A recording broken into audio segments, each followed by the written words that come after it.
जय संविधान, जय भीम, महात्मा गांधी की जय, गोडसे मुर्दाबाद। देखिए, हमारे बुजुर्गों ने जो कहावतें गढ़ी और हम लोगों को बताई शिक्षा देने के लिए, वो कितनी सच हैं और उसके पीछे कितना मनन चिंतन है, उसके बारे में जरा विचार कीजिए। ये कहा गया कि बहुत ज्यादा चतुरता और बहुत ज्यादा चालाकी आदमी को नहीं करनी चाहिए। अगर वो बहुत ज्यादा चालाकी करता है तो दूसरा व्यक्ति भी वेट करता है कि कब वो गलती कर दे और उसके बाद ऐसा आक्रमण करे कि वो उसको झेल ना पाए।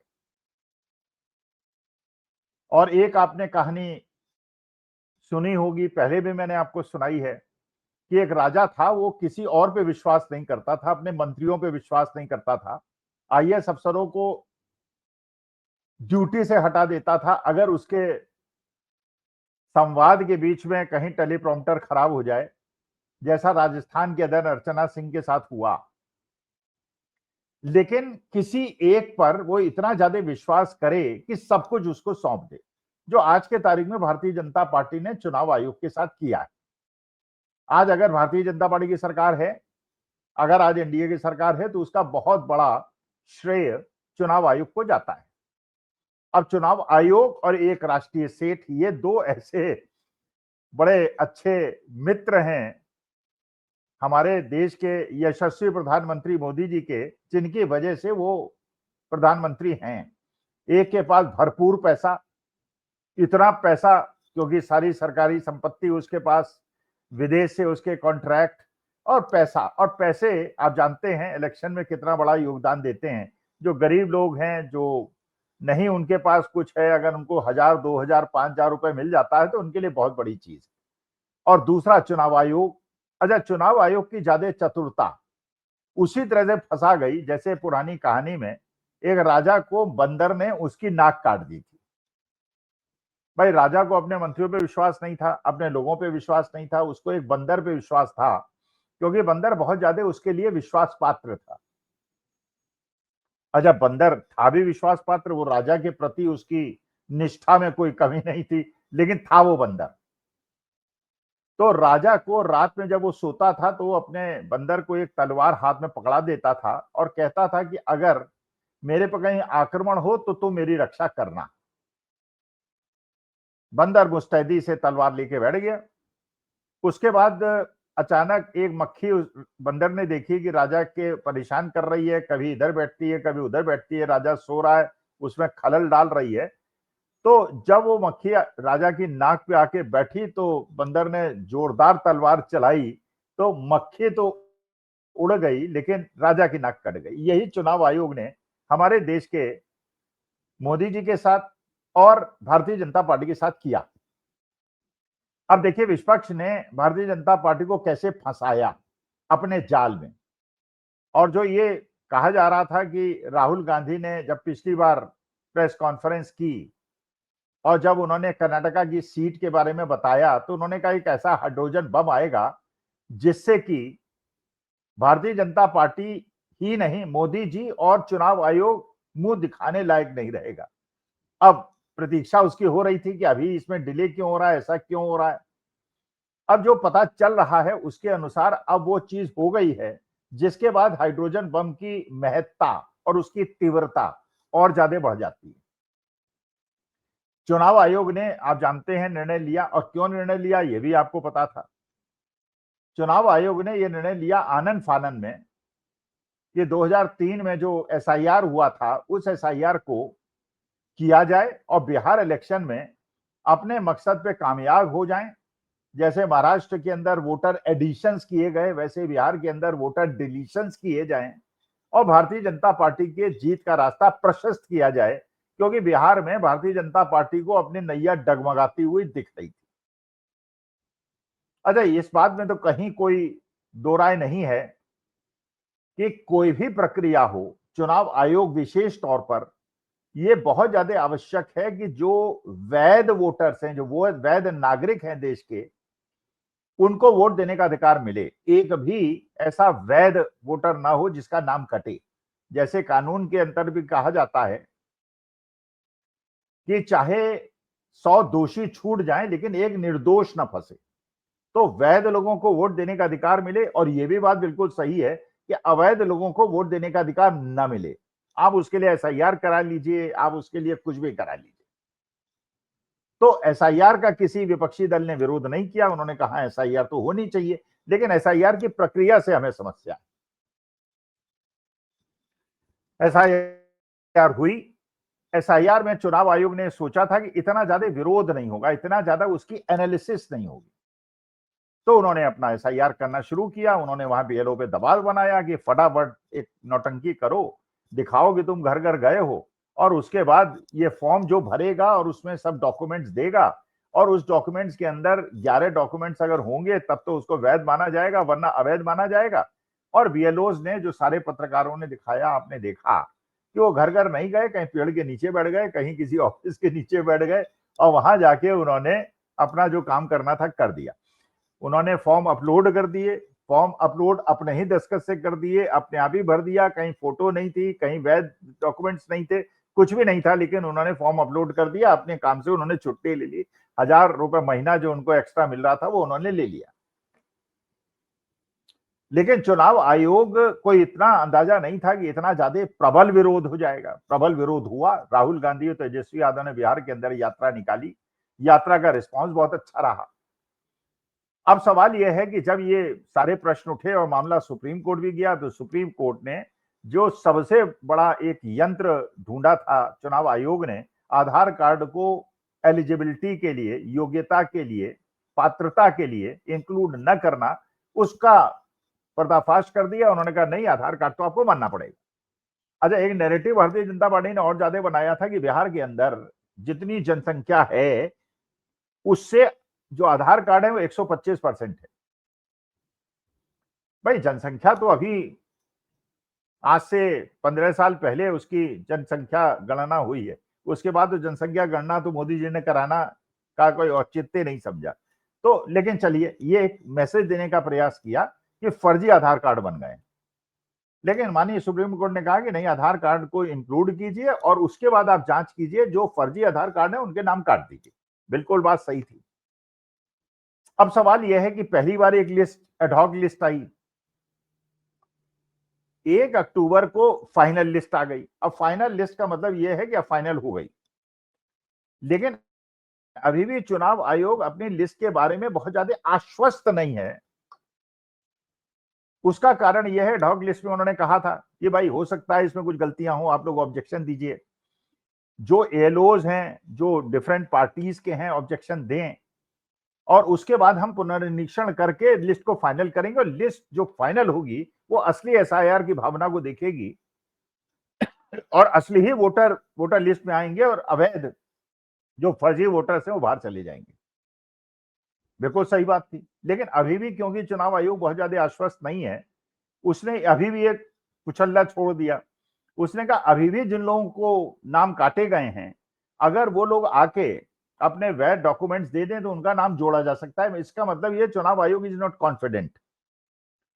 लेकिन जो असली मुद्दा हुआ, जहां पे उसने राजा की नाक काट दी और भारतीय जनता पार्टी के मेन नैरेटिव को ही नष्ट कर दिया। देखिए, भारतीय जनता पार्टी का मेन नैरेटिव क्या है?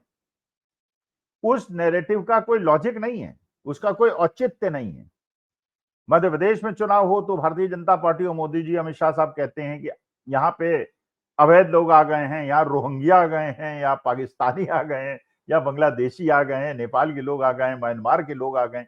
जबकि मध्य प्रदेश तो बिल्कुल सेंटर ऑफ द कंट्री है, और वहां पे अगर मान लीजिए इस प्रकार से घुसपैठिए आते हैं तो उसकी जिम्मेदारी तो भारत सरकार की है, और यहाँ डबल इंजन सरकार है मध्य प्रदेश में। या बिहार के अंदर भी बॉर्डरिंग स्टेट है, नेपाल से सीमा उसकी मिलती है, और नेपाल से पोरस बॉर्डर है, कोई भी अंदर जा सकता है, कोई भी हो सकता है कि वहां पे, लेकिन उसकी जांच करना सब जिम्मेदारी या तो स्टेट गवर्नमेंट की है, सेंट्रल गवर्नमेंट की है, या चुनाव आयोग की है।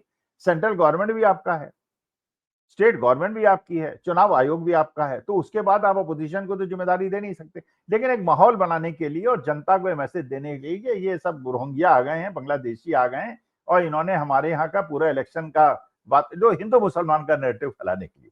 अब इस एसआईआर के माध्यम से वो जो नैरेटिव था वो खत्म हो गया,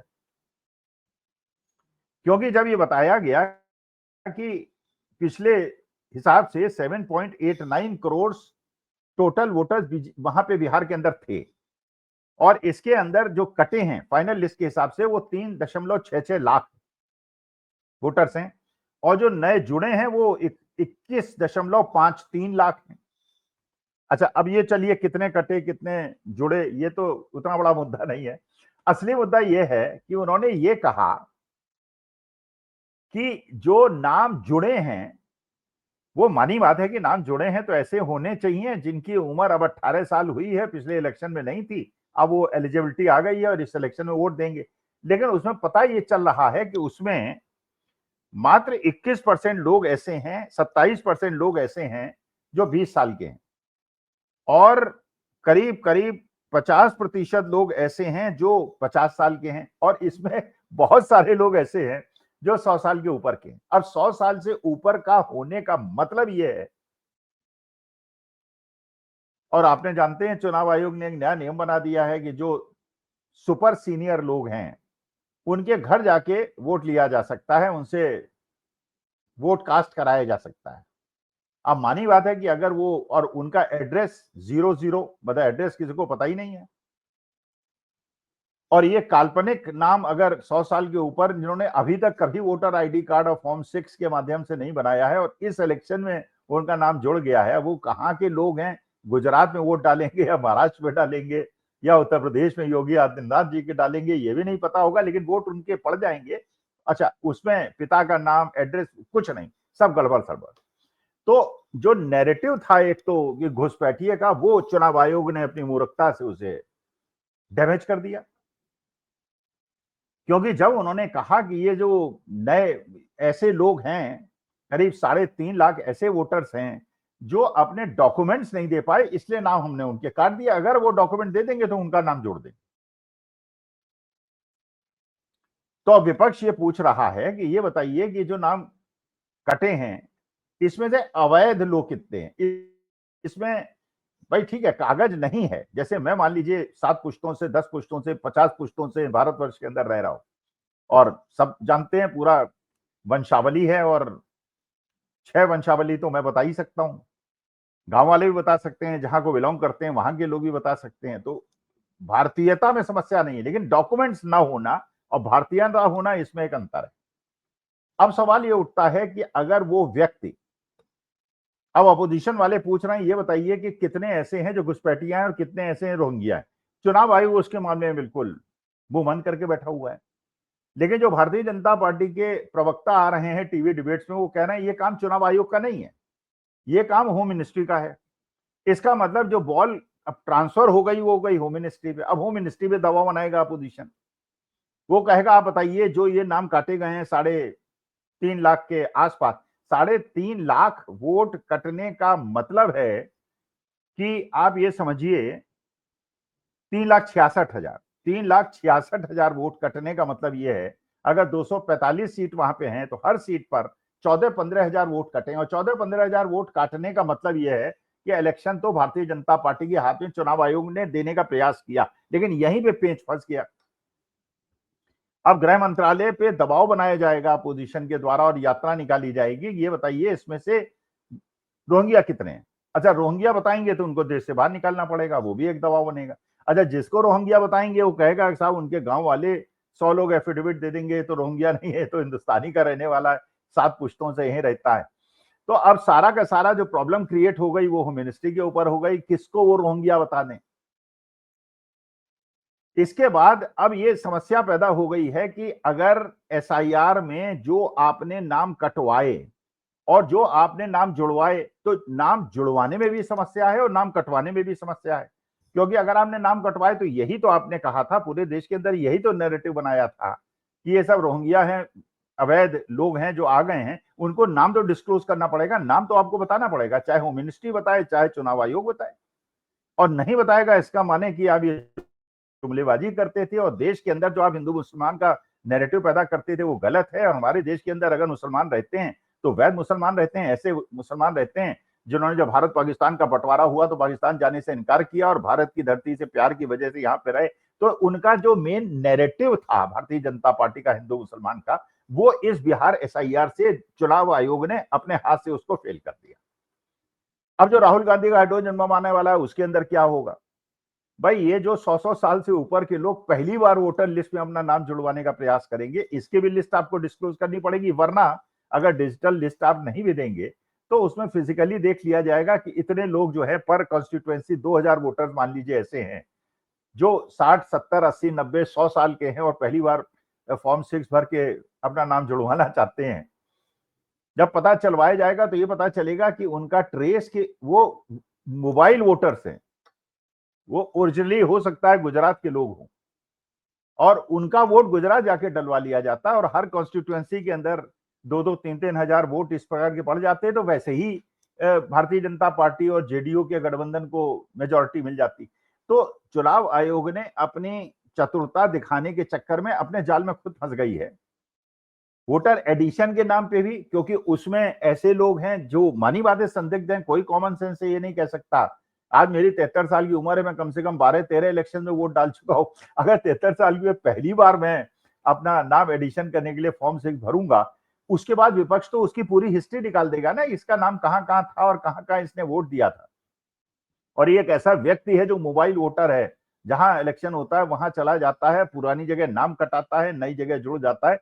जैसे बिहार के अंदर ही निकला था कि वहां के जो इंचार्ज थे बीजेपी के, जो गुजराती थे, पिछली बार उन्होंने गुजरात में वोट दिया था, इसमें बिहार में नाम उन्होंने ऐड करा लिया और इस बार बिहार में वोट देने के चक्कर में थे, जीतू भाई या क्या नाम था उनका, और उनका एड्रेस भी 00 था। इसका मतलब जो चुनाव आयोग ने, ज्ञानेश कुमार गुप्ता जी ने प्रेस कॉन्फ्रेंस में कहा था 00 उनका है, जिनका रहने की कोई जगह नहीं है, या तो पटरी के पास रहते हैं या पेड़ के नीचे रहते हैं। तो मेरे ख्याल से ऑब्जर्वर जो है उनके जो पर्यवेक्षक हैं गुजरात के, वो ऐसे तो नहीं होंगे कि उनका रहने की व्यवस्था नहीं होगी, और अच्छे धनाढ़ व्यक्ति होंगे, उसकी भी हिस्ट्री निकल आएगी। तो और जो इस प्रकार से जो एडिशन हुए हैं उसके अंदर भी बहुत बड़ा झोल हो गया है, जो अब फाइनल लिस्ट होने के कारण अब कोई नेक्स्ट तो होगा नहीं, अब मेरे ख्याल से 2-4 दिन के अंदर चुनाव घोषित हो जाएंगे। इसका मतलब यह है कि जो सुप्रीम कोर्ट में सुनवाई होनी है उसमें भी जो आज के तारीख में भारतीय जनता पार्टी वाले कह रहे हैं कि अपोजिशन बहुत ज्यादा डिस्कस नहीं कर रहा है और बता नहीं रहा है, भैया जांच तो कर लें, पता तो चला लेंगे एडिशन डिलीशन में कितना बड़ा खेल कर दिया है। और बार बार आप देखिएगा अगले 2-3 दिन विपक्ष वाले ये कहेंगे हमें वो बताइए जो रोहिंग्या है, और अगर बिहार में रोहिंग्या नहीं है तो बंगाल में रोहिंग्या हैं, और अगर हैं तो ये आप निकालिए उनको बाहर और बताइए किस किस को आपने बाहर निकाला। केवल नैरेटिव बनाने के लिए उसका उपयोग मत कीजिए। और अगर बिहार के अंदर रोहिंग्या नहीं है तो दिल्ली के अंदर रोहिंग्या कैसे आ गए, राजस्थान के अंदर कैसे आ गए, मध्य प्रदेश के अंदर कैसे आ गए?